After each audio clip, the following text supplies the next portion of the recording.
A paz do Senhor, povo de Deus, nós estamos na lição de número 4 da nossa Escola Bíblica Online, que nós vamos estudar hoje sobre o encontro de Ruth e Boaz. Esta lição de número 4 faz parte desta revista, certo? Que é a revista do trimestre, o Deus que governa o mundo e cuida das famílias. Os ensinos divinos nos livros de Ruth e Esther para a nossa geração. E na lição de hoje, nós vamos falar de alguns pontos que nós ouvimos, mas muitas vezes nos é desconhecido. Por exemplo, você sabe qual é o que é a lei do levirato, certo? Você entende isso? Você consegue compreender o que verdadeiramente é um homem bíblico? Nós vamos ver isto. E outra coisa muito interessante que tem nessa lição, e nós vamos discorrer sobre ela, é sobre a lei da semeadura, um princípio bíblico que muitos estão entendendo de forma equivocada. Então fique conosco. E eu tenho certeza que o Senhor Deus, ele vai te abençoar muito. O nosso texto áudio diz assim: o Senhor galardoe o teu feito, seja cumprido o teu galardão do Senhor, Deus de Israel, sobre cujas asas viestes te abrigar. Ruth, capítulo 2, versículo 12. E a verdade prática, ela diz assim: o verdadeiro e puro modelo de bondade é servir uns aos outros de coração, confiando na fidelidade e justiça de Deus. Ou seja, o nosso texto áureo e a verdade prática, elas já começam nos trazendo um ensinamento muito rico e muito prático, né, sobre o efeito de servir ao Senhor com dedicação. Tá?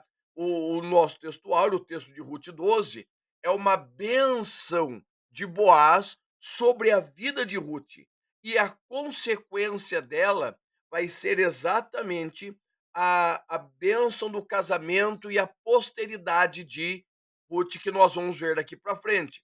E isso vai trazer sobre nós, veja bem, no texto em apreço, não dá nenhum sinal que Boaz tenha algum interesse a mais por Ruth.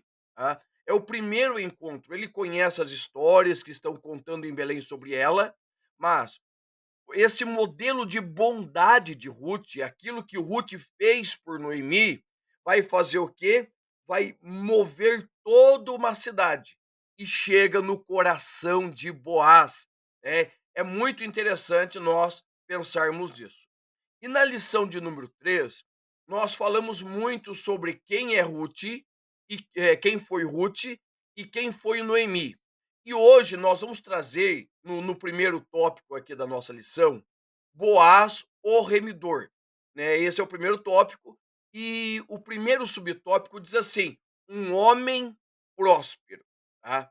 Quando a gente começa ali no capítulo 2, automaticamente você tem o primeiro contato com este homem chamado Boaz. Tá? Boaz vai aparecer a partir do capítulo de número 2. Mas é tão interessante essa ideia de Boaz que ele aparece ali em Ruth e depois ele vai aparecer lá no Templo de Salomão. Porque uma das colunas que Salomão vai construir, uma coluna de 18 côvados, né? Ele vai colocar exatamente o nome de Boaz, certo? O nome de Boaz, fazendo com certeza uma referência a este homem, este padrão bíblico, né? Boaz é o padrão bíblico de um homem, de um servo de Deus, porque em todas as situações você não vê Boaz agindo com leviandade, você não vê segundas intenções em Boaz, você vê simplesmente um homem que tomou a decisão de fazer a coisa certa, de cuidar dos órfãos, de cuidar das viúvas, e o Senhor vai enriquecer a sua vida por causa disso. E no texto de Ruth, né, capítulo 2, a Bíblia vai dar duas designações para Boaz: um homem valente e também um homem poderoso. Tá?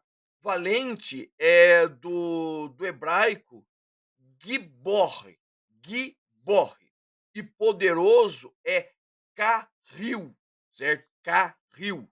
Então, a Bíblia vai falar deste homem como alguém que não somente tem coragem, mas o que ele usa isso com valentia, ele é destemido e poderoso, não só na questão de força física, mas também um homem eficiente, um homem hábil, um homem que sabia o que quer e luta por isso, tá? Então, nós olhando para esse texto, nós vamos nos remeter ao que o Senhor fala a Josué, certo? Que é um livro, dois livros antes do livro de Ruth, certo? E em Josué, capítulo 1, versículos 6 e 7, a ordem que o Senhor Deus dá para Josué, lá em Josué, capítulo 1, versículos 6 e 7, é exatamente esta: seja forte e corajoso, tá? Ou seja, para executarmos o plano, o projeto de Deus, é necessário valentia e também força, poder, né? Ter coragem de se dispor a realizar e também ser poderoso, não só na questão de força física, mas também ser hábil, ser ágil, ser eficiente, ter condições de realizar. Este homem que nós conhecemos por Boaz era exatamente isso. Além de ser um homem, com certeza, fisicamente forte, financeiramente poderoso, este homem chamado Boaz, ele era hábil, ele era destemido, ele sabia o que tinha que fazer e ele não voltava atrás. Então, nós temos em Boaz um típico cidadão do reino, um homem do reino, e nós vamos falar disso daqui a pouco. E o nosso subtópico 2 tem o título Goel e Levir. Ó, preste bem atenção. Essas duas palavras que dão o título ao nosso subtópico, elas fazem parte de uma cultura que não é somente vista em Israel, tá? Mas em todo o mundo antigo, em todo o Oriente Antigo. Nós temos representações desta lei no Código de Hammurabi, nas leis mais antigas, dos caldeus, nós temos a representação destas leis, que tinha por objetivo primário, primeiro, manter a posse dentro da família e também o sobrenome dos mortos que não tiveram filho, para que eles não fossem esquecidos. Então, a palavra Goel, né, Gaal, né, no hebraico, Goel mais aportuguesada, ela vai trazer o seguinte significado, a seguinte definição dentro do dicionário Strong: redimir, agir como parente resgatador, vingar, reivindicar, resgatar, fazer a parte, né, que compete a um parente, ou seja, vai trazer toda a ideia de cuidado. Já o levirato, que é uma palavra que nós não vamos encontrar essa palavra dentro do texto bíblico, também um costume antigo, que ele vai ser ratificado, né? Vai ser escrito dentro da lei de Deus. Nós vamos encontrar isso lá em Levíticos, capítulo de número 25, versículos 48 e 49, que também traz essa ideia de remissão, de resgate da família, das posses, de cuidado. Tá? Então, quando nós olhamos desta forma, nós vamos entendendo que este remidor, certo? Seja Goel, seja Levir, são sentidos diferentes, certo? O Goel é mais o resgatador da parte das posses, o Levir, o Levirato, é a ideia de se casar para manter o nome, mas tanto um quanto o outro, eles têm a finalidade de suscitar uma descendência ao parente morto, certo? E assegurar, preste bem atenção, e assegurar financeiramente que a viúva esteja amparada, porque ela não tem marido, ela não tem filhos, então a tendência é ficar abandonada. Agora, com a ideia do parente remidor, do levirato, a mulher ela vai ficar amparada. Então veja bem, qual é a importância que o Senhor Deus dá à mulher dentro das suas páginas. Ela não fica desamparada, por quê? Porque o Senhor levanta um resgatador. O Senhor traz alguém que vai cuidar dela, tá? E isso, irmãos, é muito importante para nós compreendermos, porque hoje nós temos INSS, existe aposentadoria, pensão por morte, e agora, naquele tempo, que não existia nada disso. E a cultura do Oriente Antigo era a desvalorização da mulher. Mas nós servimos um Deus que ama e cuida dos homens e das mulheres da mesma forma, tá bom? E o terceiro subtópico diz assim: temor e respeito. Lembra que eu falei que Boaz é um tipo de Cristo, é um típico homem do reino que sabe agir com respeito, cordialidade e demonstra todos os princípios do reino sem ser fraco, tá? Porque hoje o homem, para ser homem, ele tem que ser fraco, mas o Boaz não. Boaz é um homem tipo de Cristo, um homem do reino, que é forte, ele tem a sua autoridade junto aos seus funcionários, mas ele não deixa de ser um servo do Senhor. E nós vamos encontrar dois textos, um em Joel 28 e 29, um em Colossenses 3 e 11, que vai mostrar exatamente isso, que para o reino de Deus, preste bem atenção, para o reino de Deus não existe diferenciação de sexo, de classe social, não existe diferença. Por quê? Porque o Senhor morreu para todos, né? Em Joel, a Bíblia diz assim: e há de ser que depois disso derramarei do meu espírito sobre toda a carne. Olha só, toda já abrange a totalidade, não tem distinção. E ele continua dizendo, e vossos filhos e vossas filhas profetizarão, vossos velhos terão sonhos, vossos jovens terão visão, também sobre os servos e sobre as servas naquele dia derramarei o meu espírito. E em Colossenses 3 e 11, Paulo escreve assim: onde não há grego nem judeu, circuncisão ou incircuncisão, bárbaro, cita, servo ou livre, mas Cristo é tudo em todos. Quando nós olhamos para este homem chamado Boaz, ele chega no seu campo e ele olha todo mundo, cumprimenta, respeita todo mundo. E mais do que isso, ele conhece todo mundo e é conhecido de todos. E ele chega e vê, existe alguém aqui que não é dos nossos aqui, ele vê uma mulher diferente, tá? E ele já sabe que aquela mulher não pertence à sua nação, não pertence à sua cidade, e ele vai a tratar com respeito. Porque quem é Boaz? Boaz é um homem segundo o coração de Deus. O nosso segundo subtópico, ele vai dizer assim: o carinho de Boaz para com Ruth, certo? E esse primeiro subtópico é muito importante, porque ele diz assim, ó: a pureza não exclui a ternura, tá? Ó, veja bem, hoje nós temos aí uma destruição da do papel do homem na sociedade, tá?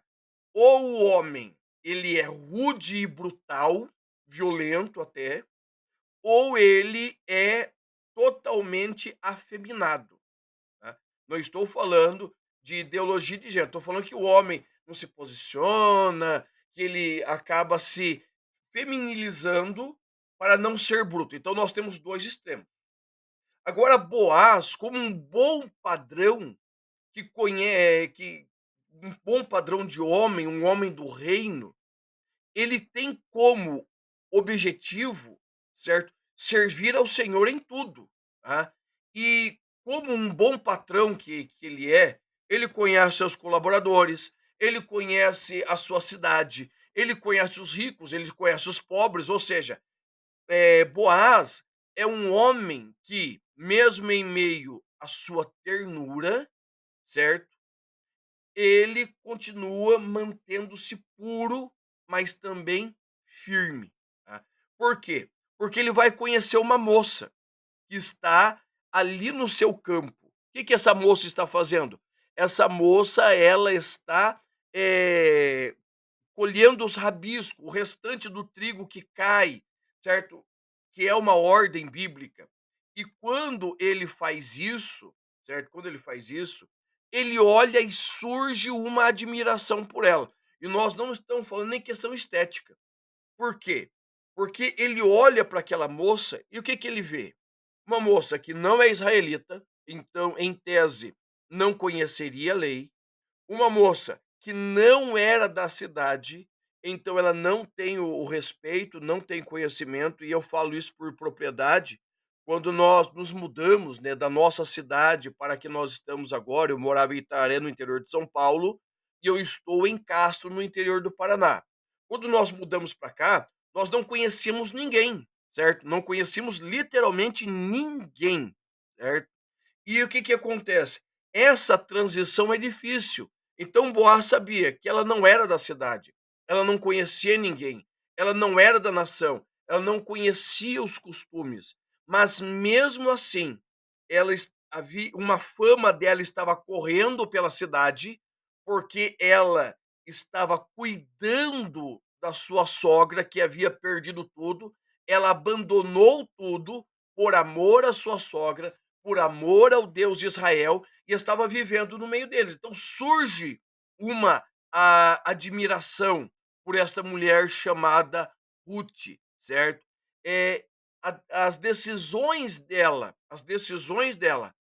mudaram a visão que a nação de Israel tinha dos moabitas, tá? Então é muito importante nós olharmos isso e você citar para a sua turma o texto de Ruth capítulo 2, versículos 15 e 16, entendeu?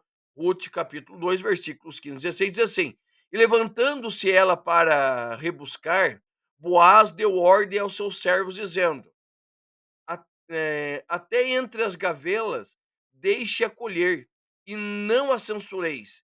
Tirai também dos molhos algumas espigas e deixai-as para que apanhe e não a repreendas."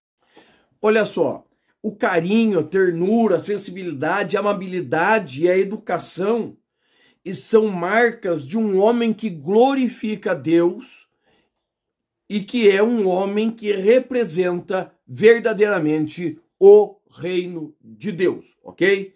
O segundo subtópico, ele vai dizer assim: Deus está agindo. Preste bem atenção. A providência deveria ser o tema de todo esse livro. Por quê? Porque nós olhamos e vemos a boa mão de Deus agindo em todas as circunstâncias. Desde os infortúnios lá de Moabe, aonde por esses infortúnios Malom vai conhecer a Ruth e também Ruth acaba se apegando à sua sogra, conhece o Deus de Israel. Então a mão de Deus está cuidando de todas as situações.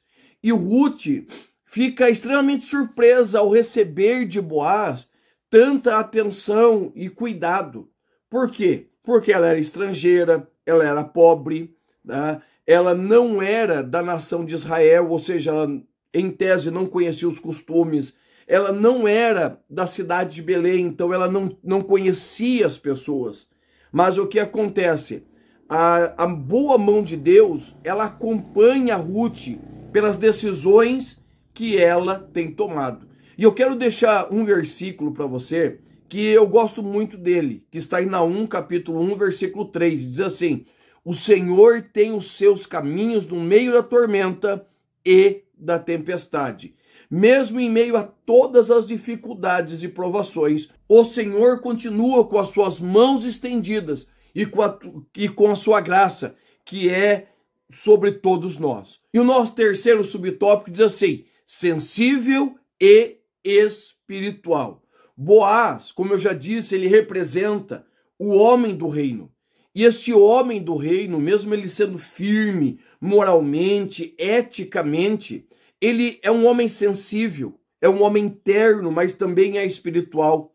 E o versículo-chave desse livro, que é Ruth 2:12, deixa muito clara a dedicação que Boaz tem em cumprir a palavra, certo? quando a palavra lá em Números 25 vai deixar o nosso cuidado sobre os pobres. Mas também ele deixa muito claro a sua dedicação em ser um homem espiritual, mas também ser um homem terno. Ele tinha uma profunda compreensão espiritual. Ele reconhecia que o Deus dos hebreus, o Deus dele, não era somente o Deus da sua terra, mas era o Deus de toda a terra. E isso, irmãos, fica impregnado na visão de Boaz e a visão que ele tem de mundo. Por quê? Porque naquela época, cada nação tinha o seu Deus. Por exemplo, Moabe tinha Quemuz, né? Que era um deus da fertilidade da sua terra. E em Israel, o Deus era Yahvé, Jeová, que é o Deus verdadeiro. Quando Boaz ele toma essas decisões de usar de piedade e misericórdia com Ruth, ele está deixando muito claro, está ficando clara a visão, que ele não olha simplesmente para o que está diante dele, mas ele tem uma compreensão da glória de Deus que enche toda a terra. E o nosso terceiro tópico, ele diz exatamente assim: a colheita de Ruth e a sua sobrevivência, tá? O nosso primeiro tópico, o nosso primeiro subtópico diz assim: a lei da semeadura. Preste bem atenção nesse tópico. Por quê? Porque eu quero trazer para você duas correntes teológicas. Uma é chamada de deísta e outra é teísta. Uma com D de dado e outra com T de tatu. Esta corrente deísta, ela vai dizer assim, que Deus criou todas as coisas, que existe somente um Deus, mas que este Deus criou tudo e abandonou, certo? Que é o que nós chamamos da teologia do relojoeiro. Ele construiu todo o relógio, todo o maquinário, remetendo aos relógios antigos, todo o maquinário, preparou toda a estrutura, a caixa dele, montou tudo, deixou tudo perfeitinho, deu corda no relógio e abandonou, largou tudo, certo? Esse é o deísmo. Agora, o teísmo, que é o que nós cremos, nós não cremos na posição deísta, nós cremos na posição teísta. Ela também fala de um único Deus que criou todas as coisas e todas as coisas subsistem por eles. Agora, qual a diferença? A diferença é que no teísmo, Deus continua sendo o Senhor de toda a história. Nada fugiu do seu propósito, nada escapa das suas mãos, tudo está segundo a sua vontade. Isto é o que nós teístas pregamos, ensinamos e cremos. E isso está diretamente ligada com a lei da semeadura. A lei da semeadura, nós vamos encontrar ela dentro da palavra de Deus. Gálatas, capítulo de número 6, versículo 7, diz assim: todo que o homem semear, isto ceifará. Provérbios 22, 8. O que semear a perversidade, cegará males. Oséias 8 e 7. Porque semeiam ventos, colherão tempestade. Ou seja, aí fica diretamente uma declaração de Deus. O plantio é opcional, mas a colheita é obrigatória. E desta forma nós vamos compreendendo que todas as nossas ações, elas têm reações espirituais, positivas ou negativas. O que nós fazemos, falamos, nossos relacionamentos, de uma forma direta, vai influenciar e impactar na nossa vida. E essa ideia da lei da semeadura, muitas vezes é deturpada por alguns pregadores que querem enriquecer ou querem ganhar muito dinheiro, e eles vão dizer assim: olha, se você ofertar R$1.000, Deus vai te dar 10 mil, Deus vai te dar 1 milhão, porque Deus não é injusto. E verdadeiramente ele está certo. O Senhor não é injusto. E pensando nisso, um dia, o apóstolo Pedro, ele vem diante do Senhor e faz uma pergunta. E a pergunta de Pedro é muito séria. Ele vai dizer: Senhor, eis que nós deixamos tudo para te seguir. O que nós receberemos? E Jesus vai dizer assim, olha, em verdade vos digo, que quando na regeneração o Filho do Homem se assentará no trono da sua glória, também vós assentareis sobre 12 tronos, para julgar as nações de Israel. E todo aquele que tiver deixado, presta atenção, casa, irmãos, irmãs, pai, mãe, mulher, filhos ou terras, por amor do meu nome, receberá 100 vezes tanto e herdará por fim a vida eterna. Ou seja, a resposta de Cristo vem trazer um alento para o coração de Pedro e também para o nosso, porque nós entendemos que a primeira bênção que nós esperamos não é nesta terra, mas é no porvir. São nas mansões celestiais. Cabe também a nós uma parte que o Senhor nos dará, mas nós precisamos olhar para o porvir. Essa é a nossa esperança. E quando nós voltamos, para o livro de Ruth, nós vimos exatamente isso acontecendo. O que Ruth fez? Abandonou sua casa, abandonou sua família, abandonou seus deuses e tomou a decisão de viver para o único e eterno Deus. Isto traz o quê? Isto traz um nome para ela. Isto traz para ela um futuro e uma esperança, de tal maneira que Ruth vai entrar na genealogia do Messias. Então, irmãos, é muito importante nós compreendermos isso. E nós já entramos nessa ideia da lei da semeadura, e o segundo subtópico fala os acasos de Deus. Preste atenção, Deus não trabalha com coincidência, não existe acaso. Nós sempre brincamos e dizemos, existe uma jesuicidência. O que isso quer dizer? Que o Senhor, ele tem o comando de todas as coisas. Quando Ruth sai para trabalhar, para buscar o sustento para ela, para Noemi, ela vai aonde? Ela vai direto nos campos de Boaz. Lembrando, ela não era da terra, ela não era da cidade, ela não conhecia ninguém. Mas o Senhor a conduz para os campos de Boaz. E Romanos 8:28 vai dizer assim, e sabemos que todas as coisas, olha o frisar, todas as coisas contribuem juntamente para o bem daqueles que amam a Deus e daqueles que são chamados para o seu propósito. O que isso quer dizer? Que Ruth, ela amava o Senhor de tal maneira que ela sai para cumprir a sua obrigação e o Senhor cuida dela na jornada.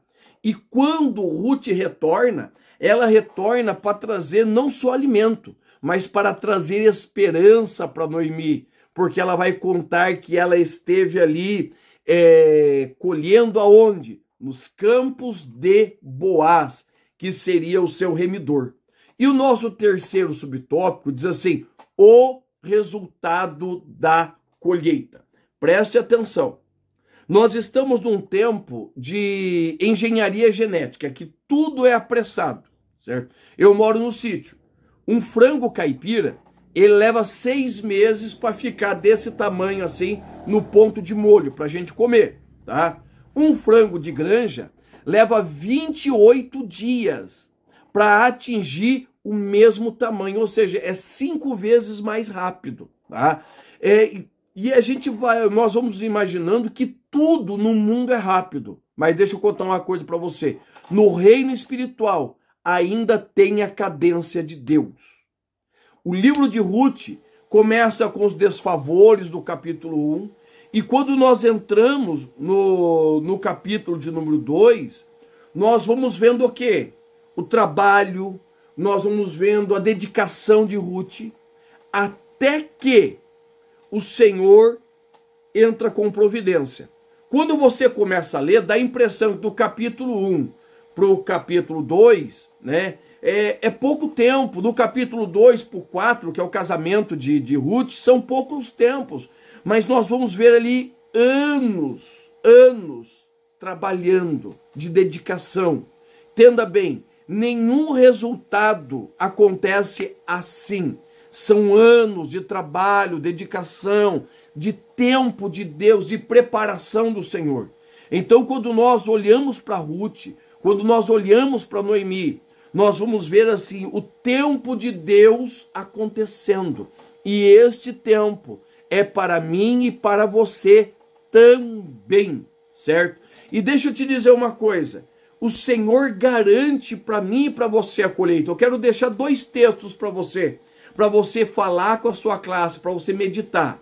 Um está no Salmo de número 128, versos 1 e 2, diz assim: bem-aventurado é aquele que teme o Senhor e anda nos seus caminhos. Do trabalho das suas mãos comerás e serás feliz todos os dias e te irá bem. Ou seja, o Senhor garante que o trabalho da sua mão é a recompensa para a sua vida. O Senhor garante a colheita. E olha esse texto de Hebreus 6 e 10, que o escritor aos Hebreus diz assim: porque Deus não é injusto para esquecer da vossa obra e do trabalho do amor que tem para com o seu nome, e enquanto servistes aos santos e ainda servis. Ou seja, o Senhor conhece o meu trabalho, o Senhor conhece o teu trabalho, e Ele vai nos recompensar. No mundo hoje, tudo é rápido. O reino de Deus tem um tempo. E no tempo de Deus, o Senhor nos garante resposta e vitória. Ruth serviu a Noemi sem pretensão nenhuma. E o que acontece? O Senhor se encarrega de fazer o melhor para ela. Então, irmãos, que nós possamos entender que o encontro de Ruth e Noemi foi de Ruth e Boaz, foi algo preparado para o Senhor, para que houvesse refrigério no coração de Noemi, e tivesse futuro para a genealogia de Jesus e para que houvesse cuidado e sustento para a família. Tá bom? Deus te abençoe e eu te espero na nossa próxima lição, a lição de número 5.